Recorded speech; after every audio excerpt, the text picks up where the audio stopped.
Papansin mo bang madalas ng pagbabago? Marami ng bayan at buhay ang sinalanta. Nakakalbong bundok, gumuguhong lupa, di na mapigilan ang pag-agos ng luha. Kaya magtanim-ibig, tayo nang magtanim. Tanim-ibig, mga puno'y ibalik natin. Tanim-ibig, magkaisa kahit inang kalikasan. Tanim-ibig, gawin ang tiyan ang ating kinabukasan.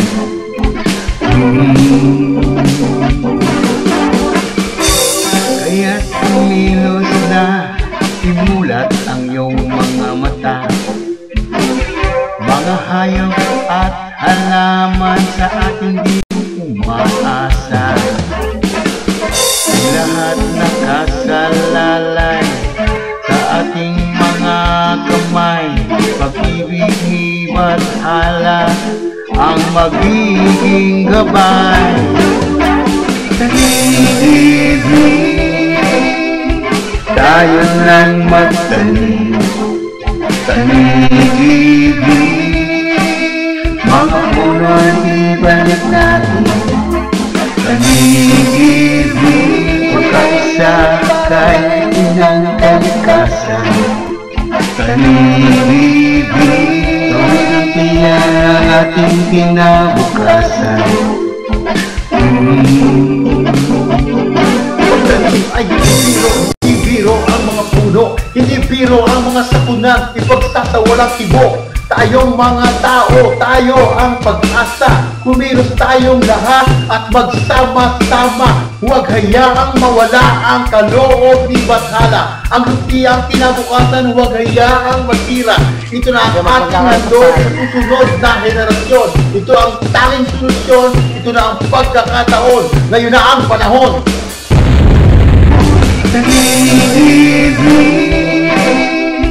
Tayo nang magtanim. Tanim-ibig, mga puno'y ibalik natin. Tanim-ibig, magkaisa kahit inang kalikasan. Tanim-ibig, gawin ang tiyan ang ating kinabukasan.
Magandang umaga po. At sa araw na ito, makakasama natin. Bagamat meron pong kaunti na namang bagyo at tayo kinakabahan, meron tayong magandang mga mangyayari dito sa ating programa.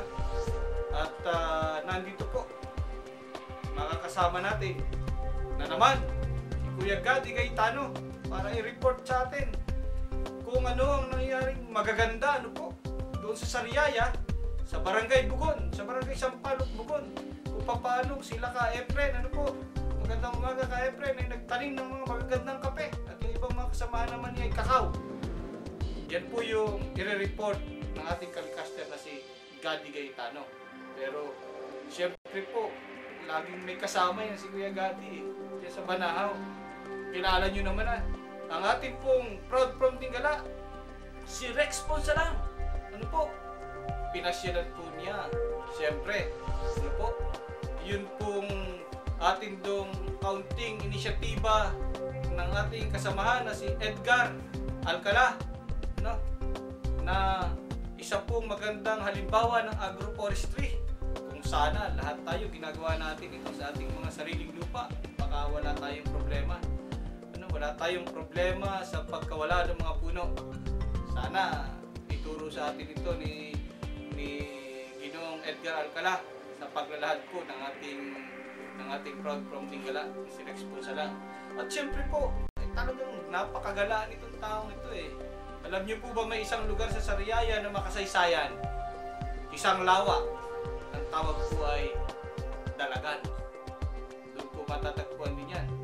Sa medyo malapit na, sa kalagitnaan ng Banahaw, ay makikita po yung isa pong lawa na ito, na kung saan ay narating na ng kung sino-sinong kilala. Mayroon pong mga TV, sikat sa TV na, hindi ko nasasabihin kung sino, pero ipakikita po namin sa inyo kung sino ang mga ito. Pero ang nakakalungkot, problema, nawala na yung lawa. At ito nga po yung epekto ng nangyayari sa ating ngayong climate change. At syempre po, hindi kompleto talaga ang ating pong umaga kung wala po ang ating huntahan sa Kamalig, at makakasama natin ang mga taga Tayabas Mountaineers. Mabuhay kayo mga Tayabas Mountaineers. Sila din po ang dahilan kung paano natutulungan ang komunidad, hindi lamang po sa rescue, sa mga pag-response sa mga kalamidad, kundi natutulungan po tayo nila sa pagbibigay ng impormasyon na tama at sa tamang pangangalaga ng kalikasan. Good morning sa mga taga-Tayabas, lalo na sa mga miyembro ng Tayabas Mountaineers. At siyempre po, hindi po kompleto ang Tanim TV kung wala si Kuya Bibot at ang kanyang mga abubot sa kanya pong pagbabahagi ng comics, video comics. Talagang napakahusay dito si Kuya Bibot Ang video comics ito yung ikalawang bahagi na kung paano tayo magtatanim ng kape. Kaya panoorin nyo, tayo na, Magtanim TV na!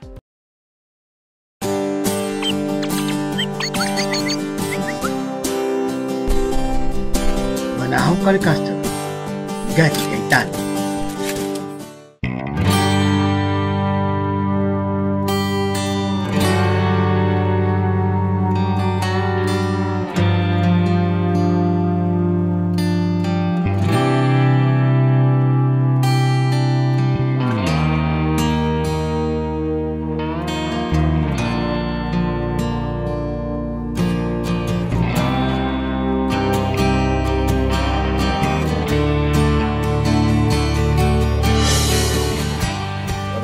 Sa lahat ng nanonood ng Tanim TV.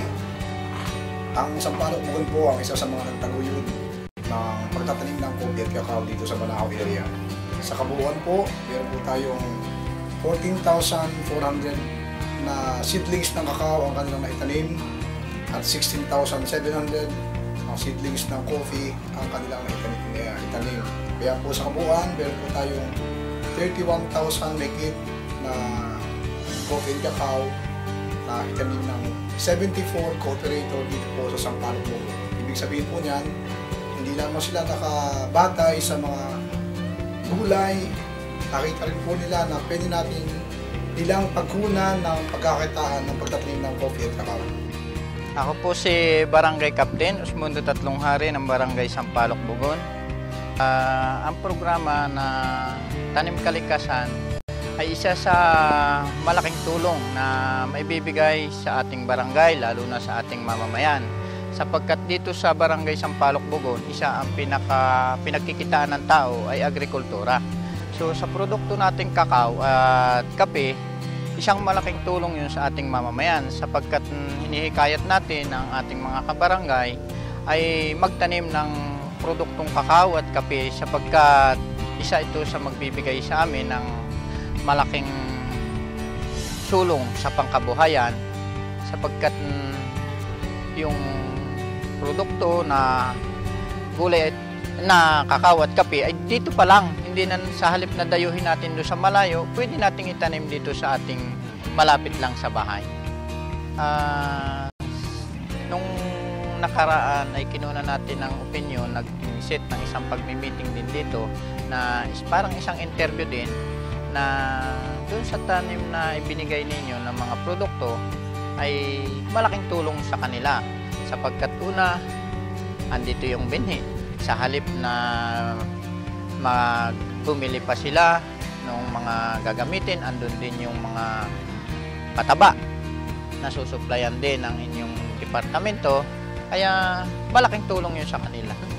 Ang ating sanggunian, isa sa nag-organize din na magtanim ng una, kung ano man yung makita nila na punong kahoy, itanim kung saan man bakante.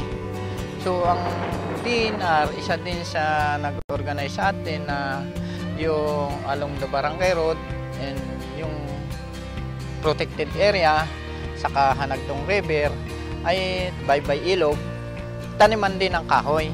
Kaya isang malaking tulong din yung programa ng DNR na pagpapatanim ng kahoy dito sa ating barangay para makatulong sa ating kalikasan, mapangalagaan.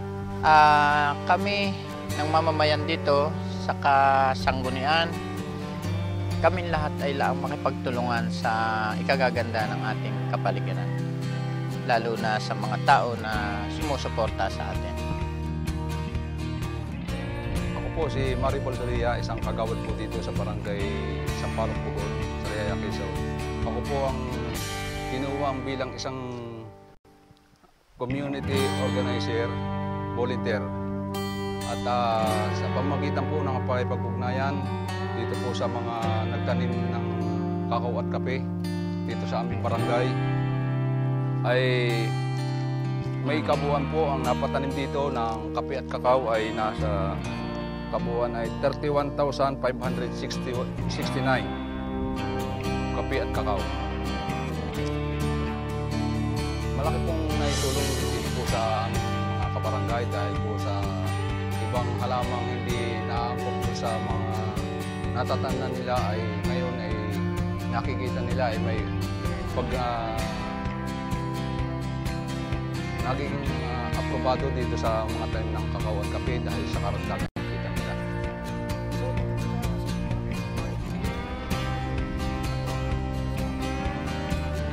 Dito po sa kabuuan po ng year 1 at hanggang sa year 2 tinanim ay nasa 74 cooperator. Yun sa ngayon po, sa kabuuan po ng sa akin po na sa sariling naitanim bilang ako isang community organizer, volunteer dito sa aming barangay, ay ako yung nagtanim din ng ang kakao ay 500 na puno at ang kape ay 500.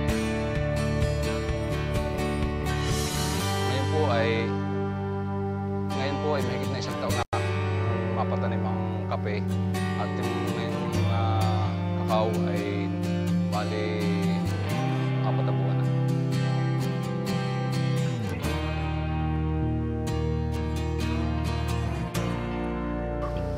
Ako po si Efren Albitos, nakatira sa Barangay Sampaloc, Bugon, sa Riyaya, Quezon. Ang kopi ay 3,500, ang kakao ay 100. rito, yung patunay na maganda na rin ang kape. Oo, mas maganda pa sa rito. Dito sa kabila. At sa darating pag-inamungan at naan, ay sigurado makakatulong sa mga nagtanim. Huwag mo lang pabayaan ng kape, ang tanyanin mo, hindi pag-aanihin ka na maganda para makatulong naman sa nagtanim. Ang ipot ng manok, lalagay niya. Ano bukod sa ano? Ano pang ilalagay ninyo? Yun lang, at saka yung pinadadala nyo, abono. Sa patabang dala nyo. Hindi pag kung lang nakakakuha ng ipot yan, lalagay dito. Ay, tingin ko sa ganang akin ay maganda. Ang kunain yan. Dahil malaking tulong yun sa mga tulad ko magtatanim. Lalo na pag namumungan na, o di siyempre, sino ba mag-aani yan? Hindi yung nagtanim, mas yung mag-aani. Libre na nga po lang, hindi pa abiyarin. Pati pataba, libre din. Hindi nakakaupa nga lang ng paglilinis. Hindi ko kaya solo eh.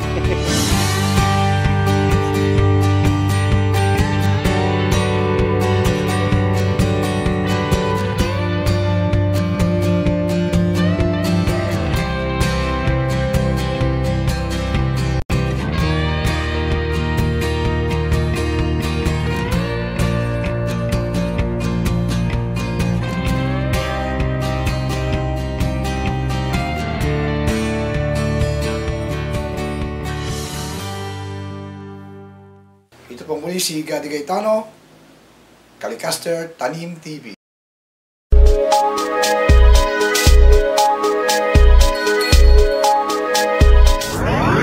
Rock from Dingala.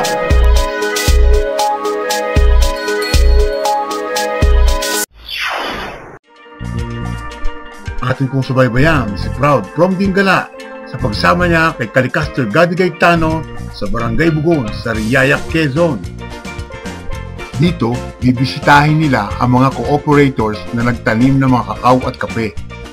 Bibisitahin din nila si Ka Egay Alcala na mayroong organic farm at agroforestry program.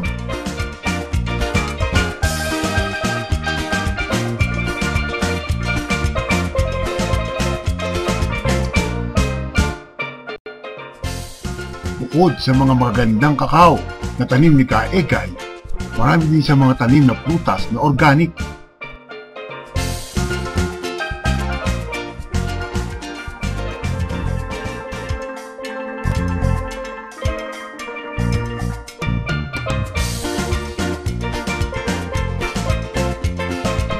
Katulad ng matamis na guyabano.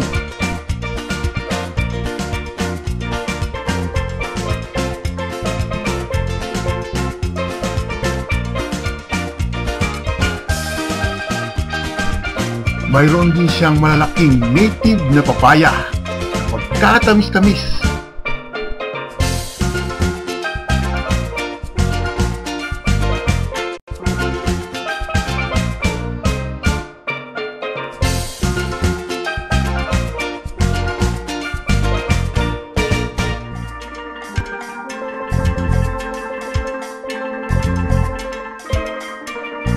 Bibisitahin din nila ang magandang taniman ng kape at kakao ng mga cooperators tulad ni Ka Efren.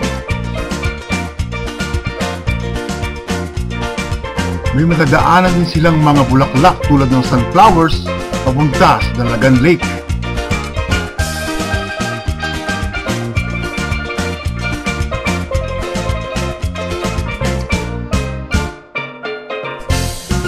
Makikita rin natin ang napakagandang greenhouse na ginagamit ni Ka Egay para sa kanyang mga organic.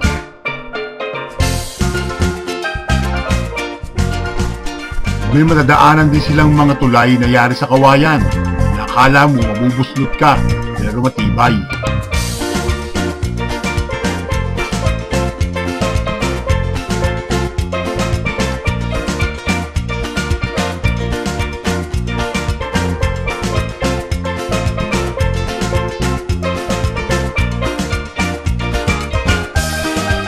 Masasaksihan din natin ang sana napakagandang lugar na Dalagan Lake, ngunit ito ay iga na sa ngayon.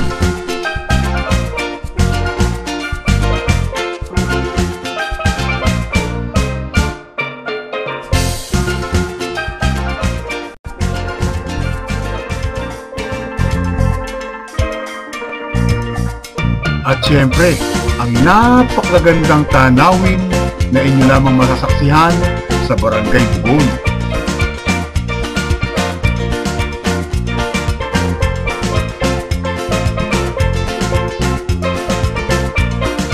O paano?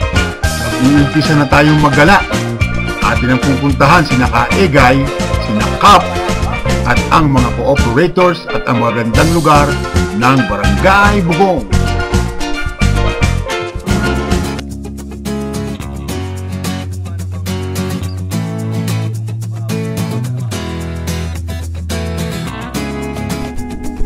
Pagdating pa lang namin kay Kaegay, hinaina na kami ng napakasarap at organic na papaya.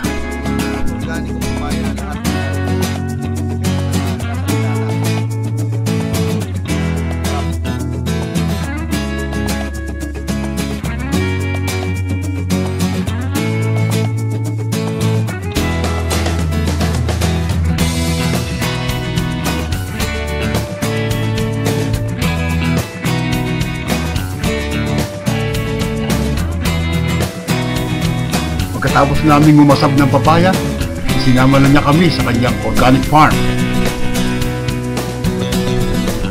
Sa kanyang mga pananim, hindi siya gumagamit ng mga kemikal, mga pestisidyo, kundi mga natural na pamamaraan.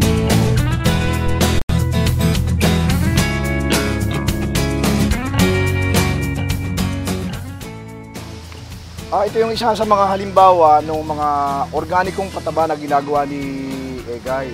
Kasi nga, ito nga yung nakita niya na para mas mapayabong yung kanyang mga tanim, kailangan manggawa ka ng isang compost. Ito yun.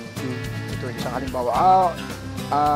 Sir Egay, pwede bang makipaliwanag nga sa kanila kung anong paano yung pamamaraan para makabuo ng isang ganung organic na... Simple lang naman yung paggagawa ng compost. Kung ano yung mga nabubulok na materials na nandito sa atin, mga dahon-dahon, mga sanga-sanga. Kasi yun ay source ng nitrogen, tapos ay yung mga tae ng baka, yun, mga cow dung, kalabaw, yung sa tae ng kabayo, yun yung mga binubulok at sa isang takdang panahon, mabubulok siya at magiging isang malusog na lupa. Yun po yung tinatawag na compost. So pinagsasama lahat yun. Meron ko po bang ibang ihahalo doon sa mga binagay mo, mga tayo ng kalabaw? Ngayon, para mas madali silang ma-decompose, ini-sprayan namin yung aming concoction, yung FAA at saka yung ang tawag doon, pinagsasama-sama namin yung indigenous, yung IMO, yung ibig sabihin microorganism. Mas napapabilis ang decomposition ng mga material. So mas maganda na yung mga binagay mo, mga concoction, i-spray natin siya. Mabilis yung pagkabulok na. Mas napapabilis. Ano naman yung resulta nito kapag halimbawa na ganun? Batay sa iyong karanasan. Oo. So, ang pinaka-effect doon, pag nilagay mo sa halaman, talagang maganda yung sibol ng halaman mula sa pagkabata kasi ang mga halaman may mga stages din. So, sa ganong stages, dapat ay makuha niyo yung sustansya. Ngayon, nakagandahan kasi ng compost, pag nilagyan mo siya, kasi sa halaman, kung ano lang yung pangailangan sustansya, yun lang ang kukunin niya. Ngayon, pwede mo sa halaman. Oo, pwede mo. Basta ang palas yung daan.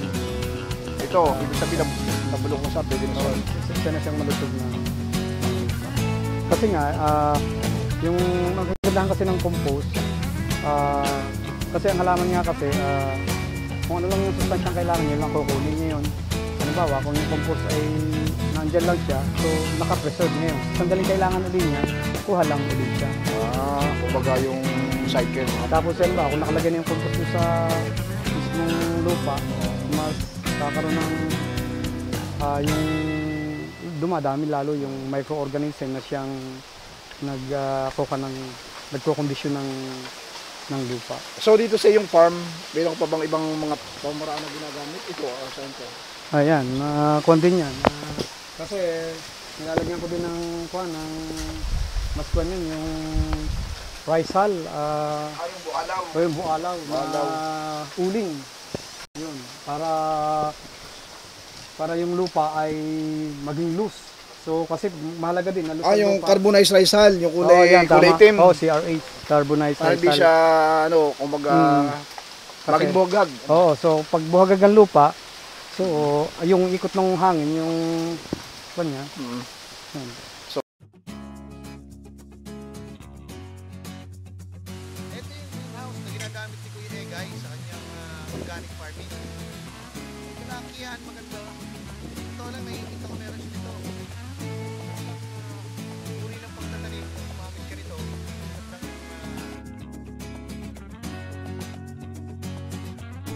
Ito yung greenhouse ni Ka Egay. Ang mga halaman dito hindi mapupuntahan ng mga insekto, malayo sa mga peste.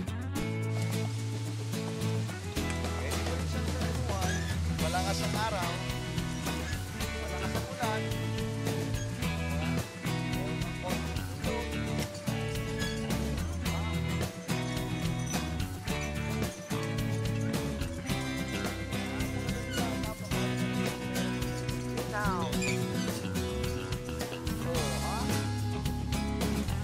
Papunta kami sa ilog kung saan kinukuha ang irigasyon ng Baga dito sa Sariaya, Quezon. Tara!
Kabilang taniman ni Mang Efren. Dito mapapansin natin ang iba't ibang klase ng kape, ang Robusta at saka ang Liberica. At sa gilid niyan, mapapansin din natin ang mga kakao at ang pinaka-importanting nakita natin bilang ang kanyang kalinisan, bilang ang kailangan ng pagtatanim.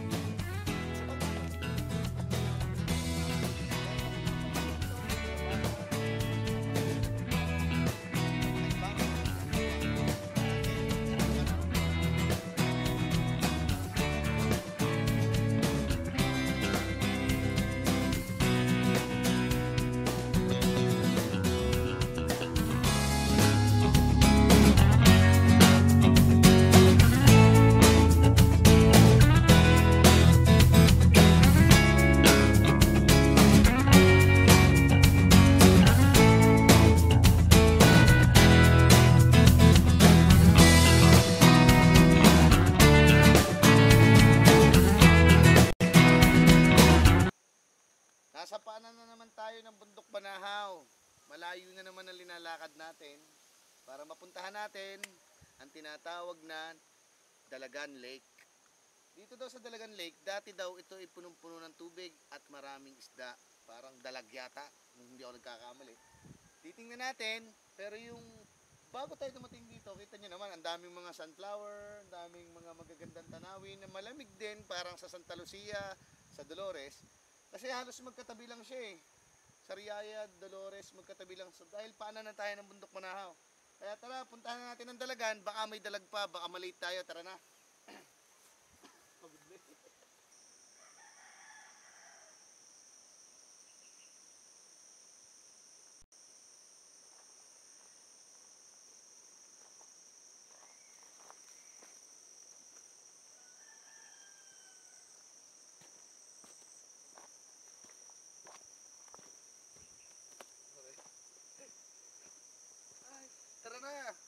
pinanahin ng dalagang.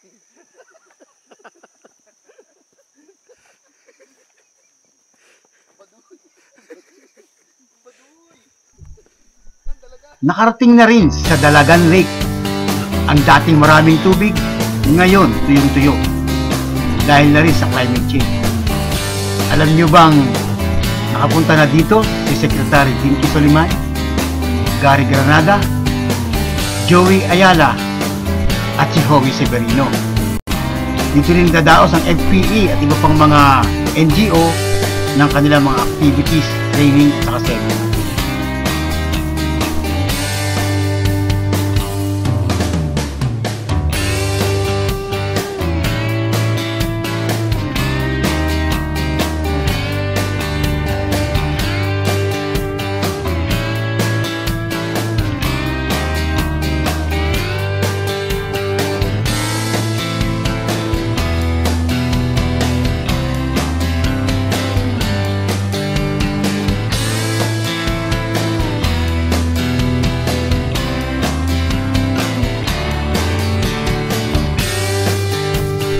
Tunay na napakaganda ng bukod. Malamig na hangin, magandang tanawin, at napakagandang karanasan.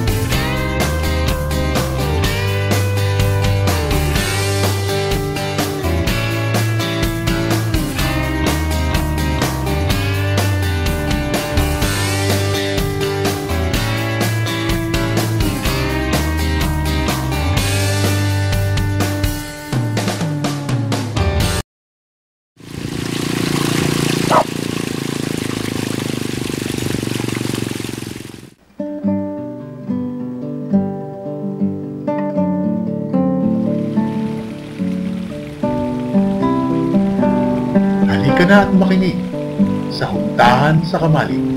Umaga po, nandito na naman tayong muli sa Huntahan sa Kamalig. Talaga po namang ngayon pong umagang ito ay tayo merong mga napakahalagang mga bisita. Hindi natin pwedeng sabihin bisita, lagi na nating nakakasama ang mga ito. Ano po, at ito'y laging nakapakalat-kalat diyan sa sa Banahaw. Maraming salamat nga at naligaw dito sa ating Kamalig at ating makakahuntahan dito sa Kamalig ni Kuya Bibot. Kasama pa rin natin si Kuya Bibot. At para naman po ipakilala ni Kuya Gadi kung sino itong ating mga napakahalagang bisitang ito. Atin po ibigay si Kuya Gadi. Magandang umaga po sa lahat ng manunood ng Tanim TV, nakikinig sa kanilang mga radyo. Yan po, kasama po natin ang dalawang kasapi ng Tayabas Mountaineers na isa sa mga kampanyang papel sa pagnumbalik ng ating kagubatan sa Banahaw. Sila po yung mga volunteer na hindi naghahangad ng kahit na pero yung gawain namin sa mga Banahaw ay sinasabuhin namin ng walang amang. Kami po yun. Sila po pala. Si Michael po, isa sa mga Batsuan. Ito nga pala taga Tayabas Mountaineers, si Paring Gadi. Si Michael Reynoso po, Kalmag ang kanyang train name. Mamaya po siguro ipapaliwanag nila kung ba't Kalmag. Siya po ay isang nurse sa Batsuan po. Registered nurse. Tapos po si Annabel Makahiya Malbal, is po siyang guro. Ano ka na, Annabel? Batch 13. Batch 13. Umaga po. So maparin po tayo at makakasama natin sila para sa isang huntahan dito sa Kamalig. So unang-una siguro maganda natin yung mga manunod natin at tagapakinig. Maaari bang bigyan kami ng background tungkol sa pinaragang TM, aming layunin, aming gawain? Ang ganun ba? Okay. Ang Tayabas Mountaineers po, nung una, parang naging kwan lang siya, leisure. Kumbaga, akit tayo ng bundok, ganyan. Pero sa pagtagal, parang nakita namin doon sa natin, Anayo. Si Anayo po ay kasama ko as founding member. Nakita namin na mas maganda, grupo tayo. Tapos sa grupo, magkaroon tayo ng layunin. Ganun po nagkaroon kami ng layunin, nagbuo kami ng philosophy. Ano ba ang philosophy ng Tayabas Mountaineers? Meron po kami tinatawag na community-based mountaineering. Ibig sabihin, lahat po ng miyembro ng Tayabas Mountaineers, lahat ay dapat ay tubong Tayabas. O may dugong Tayabasin. Ibig sabihin po nito, dito lang po kami kumukuha sa bayan ng Tayabas, yung mga lokal. Kaya po community-based mountaineering. Tapos ano pa po? Concern for the ecosystem. Ibig sabihin, yung ecosystem, lalong-lalo na ang Banahaw, dahil yan po ang pinakamalapit na bundok sa Tayabas, yan po ay amin po protektahan ng ecosystem. Ibig sabihin po lahat, yung food chain, saka yung flora and fauna, pinoprotektahan po namin. Ano pa po? Linkage and advocacy. Mahalaga po sa amin yan. Kasi yung linkage po, yung pakikisalamuhan namin sa ibang grupo, sa ibang samahan, mahalaga po sa amin. And advocacy, syempre, for the environment. So may ganyan po kami philosophy. Meron pa kaming tinatawag na respect for the indigenous cultures. Yun po, respect for the indigenous cultures. May kasamahan po tayong AITA dyan sa Barangay Tungko. Tayabas din po yun. Yun po, pinoprotektahan natin at iniingatan natin ang kultura nila. So yun po yung 4 na philosophy ng Tayabas Mountaineers. Hindi lang po kami nagbabase sa mountaineering, meron din po kami sa environment. At isa pa po, health and safety. Hindi po kasama sa philosophy pero goal po namin yung safety services. Nagtuturo po kami ng first aid training sa mga samahan sa Tayabas o kahit pa po sa Lucena, dumadayo po kami sa Sariaya, mga karatig bayan para magturo ng first aid. So ganun po yung Tayabas Mountaineers. No po, napakaganda. Si Ma'am Makahiya, baka mayroong idadagdag. Yung kung saan galing yung mga pangalan namin bilang isang Makahiya. Bawat isang miyembro na umaakyat sa bundok o mga baguhan na gustong maging miyembro ng Tayabas Mountaineers, kapag sila'y nakakita ng isang bagay na naka-attach sa kalandamdamin, ginagawa nila yung pangalan ng nila bilang isang Tayabas Mountaineers kung sila'y magiging miyembro. Bakit po nakatouch sa inyong damdamin yung Makahiya? Katulad ko, ako ay si Makahiya. Bakit? Di ba pag ginampi mo si Makahiya, siya ay sumasara. Kapag sumaraya siya, siyempre nagre-response. Ganyan ako, nagre-response. Kung sino man yung gusto humingi sa akin ng tulong, kumausap. Yun. Kaya ako si Makahiya. Ganda naman po. Akala ko mahiyain. Hindi So, pala. ibig sabihin yung mga kasapi ng TM, kung ano yung Positive. nagkaranasan niya kapag nag-training ba? Makaya? Yes, sir. Oo, yung Kuya Gadi. So, lahat ba ng mga member ng TM ay May ganyang sarili-sarili training? ang pangalan. Na galing sa bundok Banahaw lang. Ba't naman kalmag si Pangulo? Okay. Ang kalmag po sa English ay tinatawag nating phosphorescent lichen. Diba? Lichen ang tawag. Ibig sabihin, ito po yung Kung napatigala ako sa langit niyan. Kung papasok kayo sa kabundukan o kagubatan, halimbawa po rainforest na, yung po mga puno, may makikita nyo sa gabi, merong parang ambag na tumutubo. Ito po yung Kumbus. yes sir, nagliliwanag po ito. Nagliliwanag sa gabi. Pamilya ng kabuti. Ako po yung mahilig dito kasi pag sa bundok po, bukod sa medyo maputi ang aking kulay, nagliliwanag ako pag gabi. Hindi naman ang... Ngayon po, mahilig akong basta magdala ng headlamp o flashlight. So sabi ko maganda ito kasi parang gabay din ito ng mga mountaineer sa gabi para hindi po mapanglaw dun sa lugar. So kalmag po ang tawag doon. Sa yung iba pong lokal, ang tawag nila ay kalamag or kalmag. Yun po yun sir. Kasamahan yun, masarap ulam yun. Kaya May nakasama din noon ako sa Mountaineers eh. Ang trail name niya is Upo. Kasi natouch siya na nakita yung punong kambing. Kaya nagpinangalan sa kanya. meron nga ba? Teka, Pero pumakyat yung kambing, natouch siya. Wala po. Si Kuya Gadi po siya po yung anayo naman. Ano yung pwede bang sabihin din natin sa mga tagapanood, tagapakinig na ano ba yung proseso ng pagtanggap niyo ng mga kasapi? Ito po ay Proseso. nagaganap. Ito po ba yung anong mga training? Ito po ay nagaganap, sinusimula namin pag Mayo. Nagpapaskil po kami doon sa aming tambayan na kung sino ang gustong maging kasapi ng Tayabas Mountaineers. Nandun po yung dapat siya ay 18 years old, dapat siya ay taan na Tayabasin. Tapos po, magdadaan po siya sa BMC WAA. Kami muna ay magpupulong-pulong at tatanungin ang bawat isa kung pumapayag ba ang miyembro ng Tayabas Mountaineers na maging miyembro ang Parang katipunero, no? Opo. Tapos dadaan siya ng BMC 1 hanggang BMC 4. Tapos dadaan pa siya ng training. BMC 5, may training pa siya. Merong mga, ano pa nga ba? May mga, hindi audition, ang tawag na first aid training. Tapos meron kaming 2 minor climb, may 2 major climb. Tapos pag may pagpupulong uli kung itong mga ito ay papayagan na talagang maging miyembro, tapos magkakaroon kami ng final sign. Ito ay sa bundok na na. At doon ay magaganap ang igbahan. Igbahan. May igbahan. Ang igbahan, alam mo yung kayo Bibot, di ba yung pagbago magtanim, nag-iigba. Nag-iigba yung may doon niyang tradisyon na parang ang igba, di ba yung kahit nakakubutubad pa nga yung... Pwede yun, yung mga ginagawa ng mga magsasaka nun, magtatanim ng mga Kailan yung kamote, kasali ako doon? dapat ay bilog ang mga buwan. Huwag mo pangarapin yun Kuya Bibot kasi baka iba ang maging resulta ng kamote. Siguro din yung para doon sa iba na nakikinig ngayon, siguro pahapyaw na iba, tatalakayin ka na ano ba yung iba. Kasi yun ay sagrado, hindi dapat ipakita sa mga ibang. Pero ito yung pinakang, simula nung ikinagtitraining ng 6 na buwan, ay ito yung pinakang huling Culmination. Siguro yung gano'n. Okay. Ang igbahan po, sa English, itinatawag naming induction. So, parang sa tagal ng iyong pagtitraining sa Tayabas Mountaineers, sa dami ng hirap na dinaan mo, ito nga yung sa English ay culmination. Dito, parang graduation para maging Tayabas Mountaineers. Ito po ay ritual na sagrado para sa amin. Hindi namin sinasabi kung anong nangyayari sa igbahan. Kasi po ito ginagawa namin sa tuluktok ng Tayabas. Sa Mount Manahaw, sa side po ng Tayabas Peak, yun po yung taluktok ng Tayabas. So after 6 months o kung ilang buwan po sila ng training, Pagbubuwis buhay namin.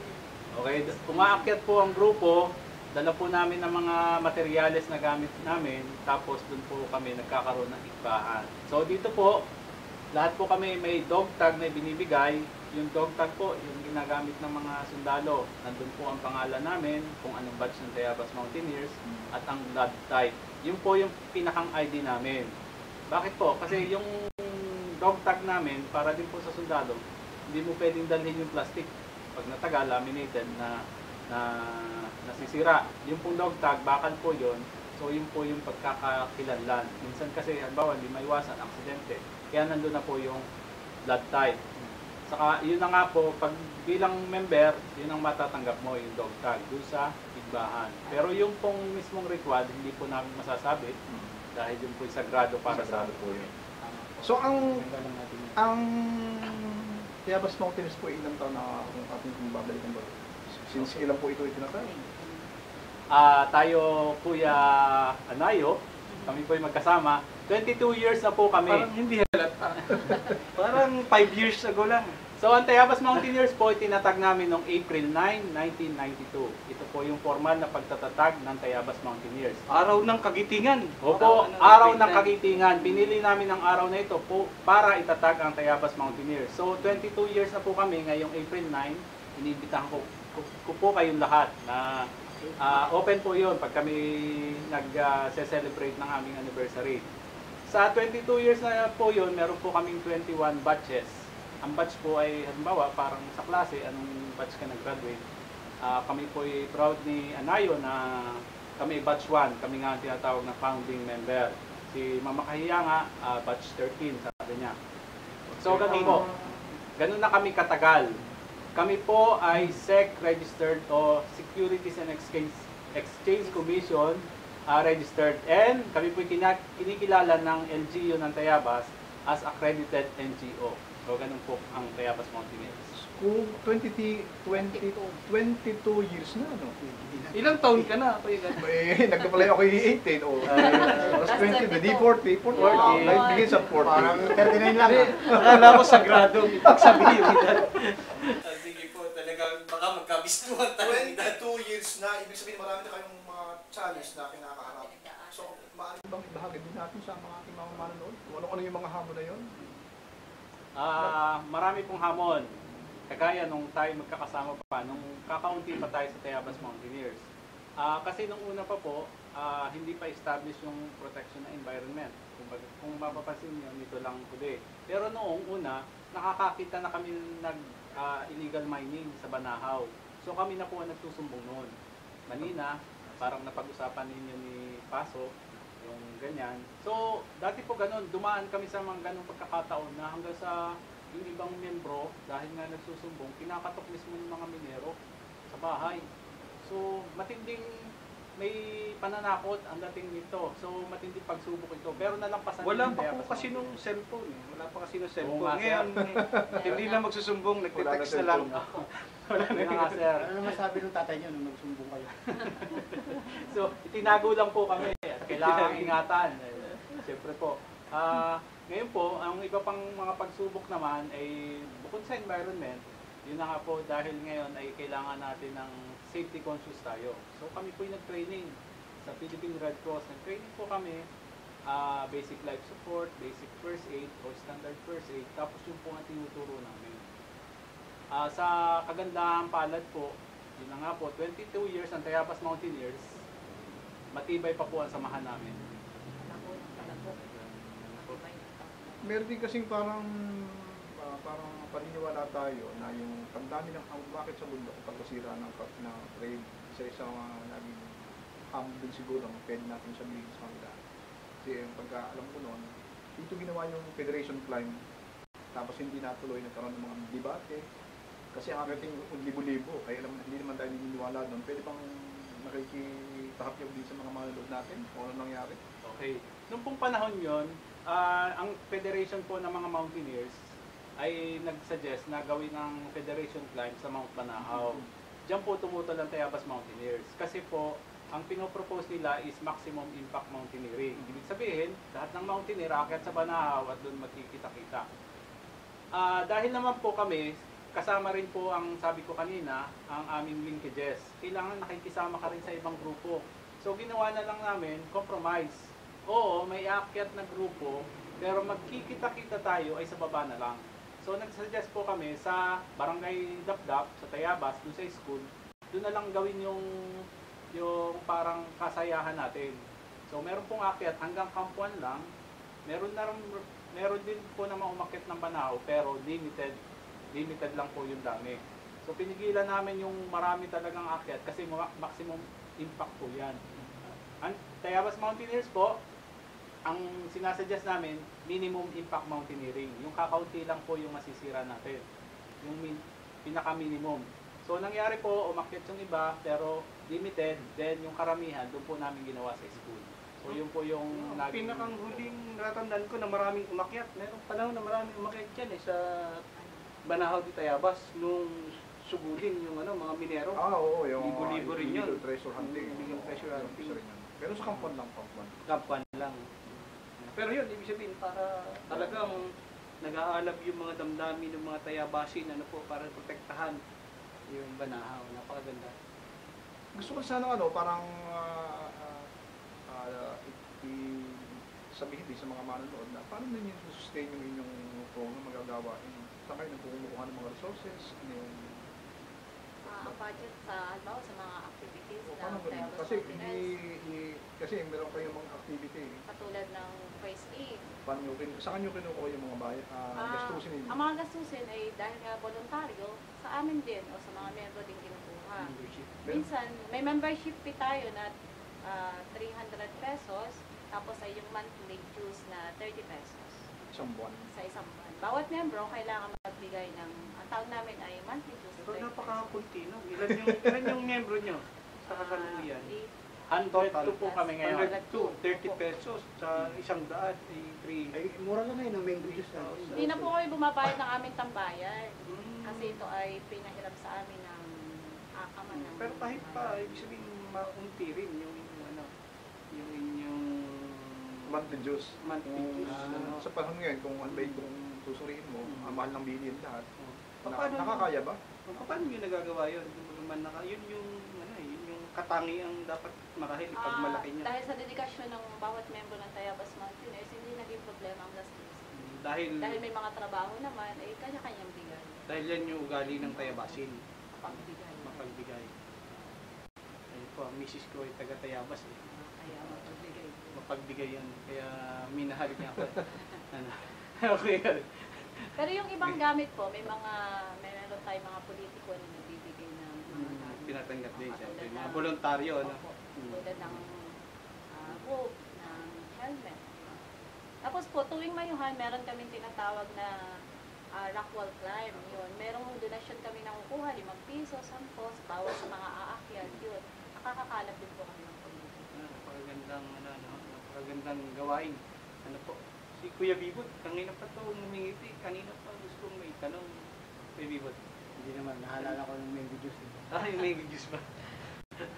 Nahalala ko mango juice. Nagkakaroon din po kami ng mga raffle kagaya ng bingo. Bingo. Oo, pinagkuhanan din namin yun ng pondo para sa pagbili ng mga gamit ng aming samahan. Kikita yung bingo para yung proceeds gagastusin na pambili ng mga bagay-bagay na kailangan. Siguro ano din yung halimbawa, baka yung iba kasi na ano ba yung mga panuntunan na isinasagawa ninyo? Ayun, no? Maganda yun. Mga panuntunan. Ano ba, kahit pumunta ka sa ibang area, akit kayo ng bundok. Ano yung mga panuntunan na isinasabuhin ng PM? Makirat pa rin kayo sa ibang bundok, di ba? Yes. Kuya Jay. Kapag umakyat kami sa ibang bundok, napakahalaga sa amin na magpaalam. Halimbawa, pupunta kami kung kailangan magpaalam sa opisina ng DENR, kailangan magpaalam. Kung may babayaran, magbabayad kami. Tapos, ang panuntunan po namin sa grupo, bago umakyat, ang isang grupo, hindi naman lang siyempre lahat ng PM aakyat. Kailangan magpaalam o magpaskil ng itinerary yung grupong yon doon sa Tayabas Mountaineers. Kasi bundok yung ating akyatan. Hindi natin alam kung anong mangyayari dyan. Walang mahirap ang communication. So yung itinerary, halimbawa kada oras, nasaan lugar kayo sa bundok na yon. Kasi po, bago umakyat kami sa bundok na yon, nag-research na kami kung ilang oras akyatin, gaano karaming pagkain ang kailangan dala, saan kami hihimpin sa gabi, saan tutulog. So yun po, kailangan, bukod sa may permit kami sa DNR, kailangan ipaskil din ang itinerary ng climb namin. Tapos, yan po, hindi basta akyat yan. As a grupo yan. Ibig sabihin, yung group, may lead man na tinatawag. Sa pag lima kami, yung lead man, walang uuna sa kanya. Lead nga siya. May tail man. Yung tail man, walang mahuli sa kanya. Ang gawa naman niya, mamulot ng mga nalalaglag. Basura po, dala namin pababa. So, pinupulot po niyan. Saka pag may nagpahinga, may umihi, iintay niya. Walang nahuhuli sa tailman, walang nauna sa leadman. At sa gitna, meron po kami first aider, meron kami scribe. Yung scribe, susulat niya mga detalye. May nakita kaming kalaw o ibon sa ganitong lugar. Sulat po siya ng sulat. So, anong oras nakita siya? Opo. So, ganun po, may panuntunan kami. Establish po yan. Tapos, sa ibang lugar na nagpapaalam, kung kailangan ng guide, kukuha kami ng guide. Ganun po yung pag-akyat namin. Responsable. Ibig sabihin responsable yung mountaineering na ginagawa. Sa iba-ibang mga area na pinupuntahan ninyo, kasi meron ng mga forest product na ibinibenta dyan, ano yung mga malinaw ng policy? Ang policy po namin, hindi po tayo dapat bumili ng forest product. Kagaya nga po noon, halimbawa, sa panahon ng Holy Week sa Dolores, may mga kumukuha ng mga dapo, dinidiscourage po natin yan. So, hindi kami bumibili. Halimbawa, i-adopt nila yung dignum, yung kahoy, may anting daw yan. So, hindi po kami bumibili ng ganon. Talagang discourage yung mga ganyang bagay. Yung sa dalawang taon ninyo na pag-exist, may karanasan din ba kayo na yung miyembro, di ba, nag-violate dun sa inyong mga rules? Na anong natatanggal ba o ano yung mga sanctions? Oo, sir. Ganun na nga po. Dahil po mahigpit kami, sir, dun sa rules na meron na rin pong natanggal. O nire-require at least na voluntary mag-resign na siya. Kasi nga po, kung ang pangalan namin iniingatan bilang protector ng Mount Banahaw o ng ecosystem, kailangan lang po maingatan. Ngayon, kung nag-violate siya, lalo na sa constitution namin and bylaws, so pinag-uusapan po yan ng grupo.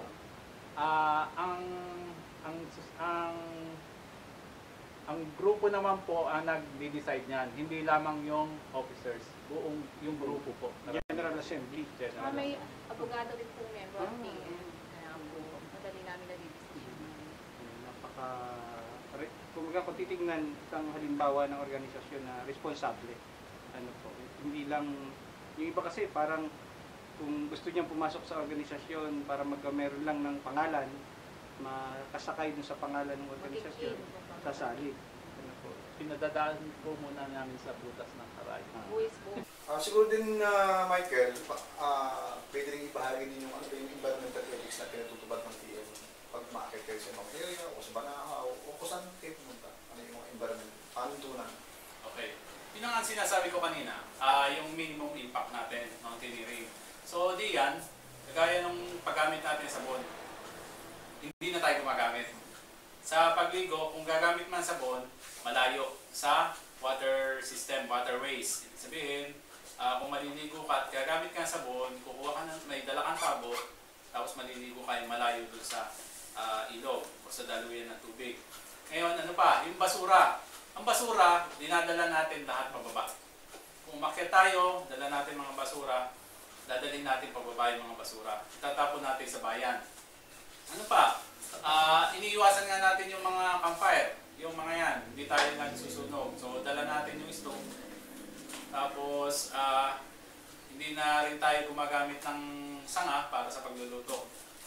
Yan yung mga sa environment natin. Tapos, yung iba kasi, ang perception, pag nakita ng ahas, papatayin. So, hindi po.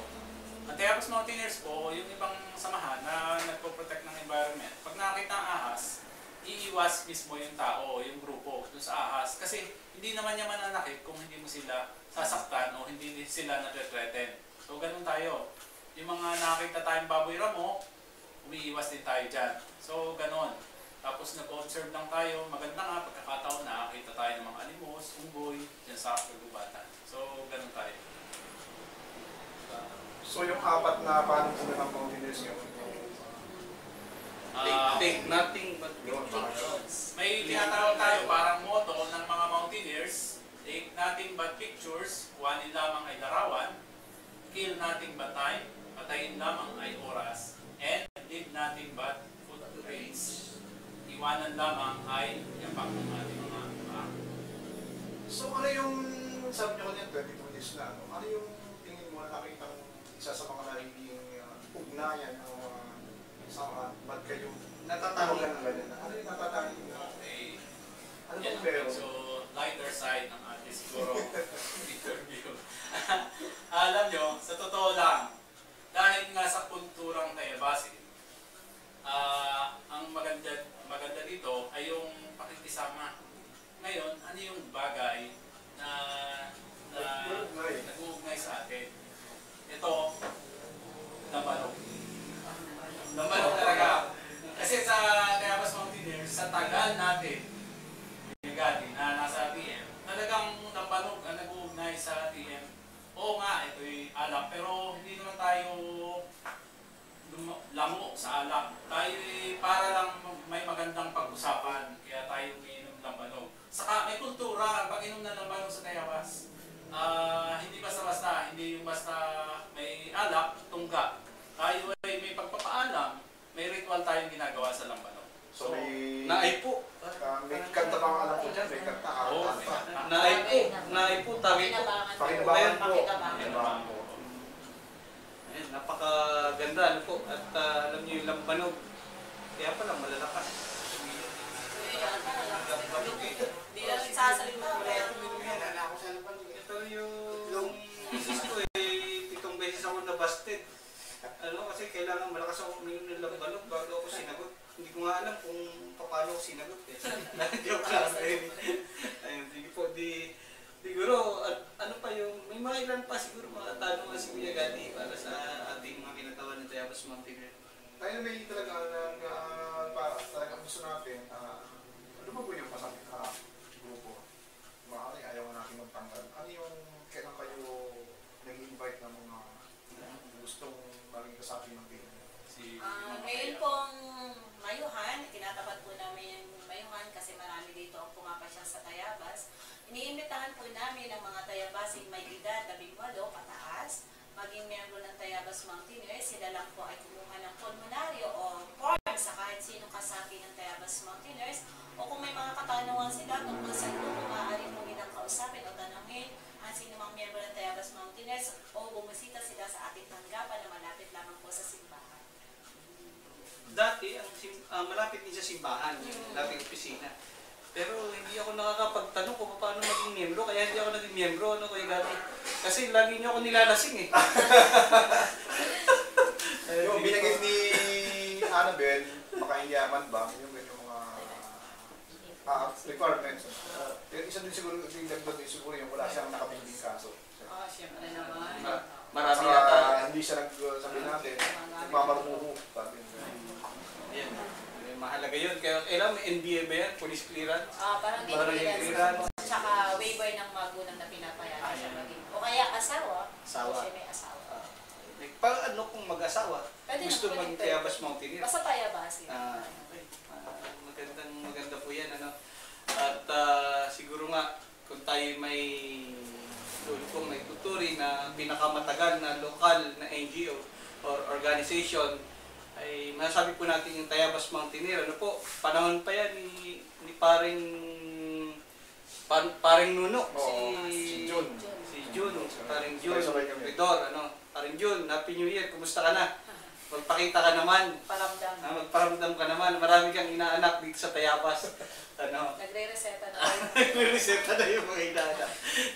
Ngayon po talagang napakagandang halimbawa ng Tayabas Mountaineer kung sinasabi nating organisasyon. Hindi lang siya isang mountaineering group, kundi siya isang grupo na nagmamahal sa kalikasan at nagmamahal sa kinabukasan ng sambayanan. At ito po sana yung hamon din doon sa iba pang mga organisasyon, lalo na sa mga lokal, na sana yung naibahagi po sa atin ng Tayabas Mountaineer ay tumimo sa ating mga puso at hindi lang sa ating mga isipan. Maraming salamat po at muli, magandang umaga po sa lahat ng tagapanood at tagapakinig ng ating pong huntahan sa Kamalig. Gising na! Talim TV na!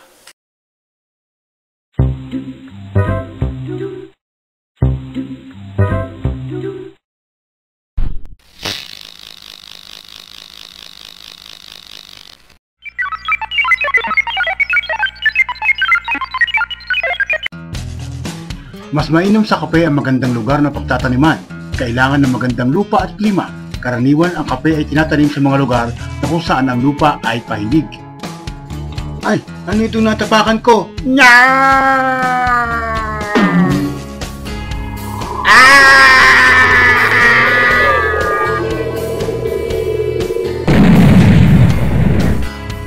Hanggat maaari, pumili ng mga lugar na malapit sa kalsada at mga sasakyang pantransportasyon upang maging madali ang pagluluwas o pagbiyahe ng maaaning kape. Mas mainam kung ang mapipiling lugar ay madalang na naapektuhan ng daanan ng mga bagyo. Makabubuti rin kung ang lugar ay malapit sa pamilihan, tahimik o mapayapa. Sa pagtatanim ng kape, pumili ng mga lugar na may malapit sa patubig o may saganang ulan at may tagagawa sa bukid. Ang halamang kape ay nangangailangan ng buhaghag at matabang lupa mula ibabaw hanggang sa 1.5 metrong lalim. Ang lupang pagtataniman ay kinakailangang may mainam na paghawak ng tubig. Dito sa Dahilig, mas magandang magtanim ng kape. Diba? Oops! Oops! Oops! Nako!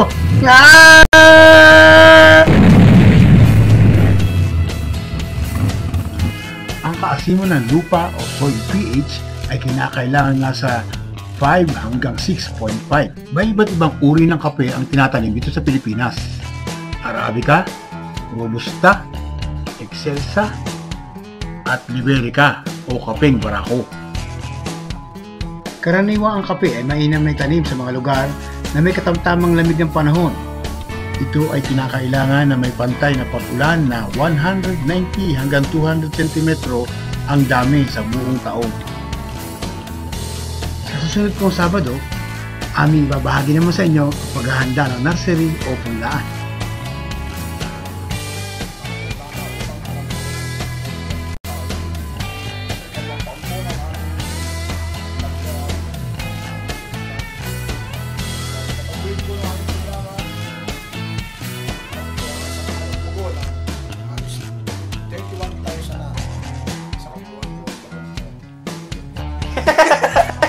Action. Maganda to. Okay, take 2. Action. Nandito po tayo ngayon sa Barangay San Vicente kung saan bibisitahin po natin ang festival operators po lahat ng... Sige.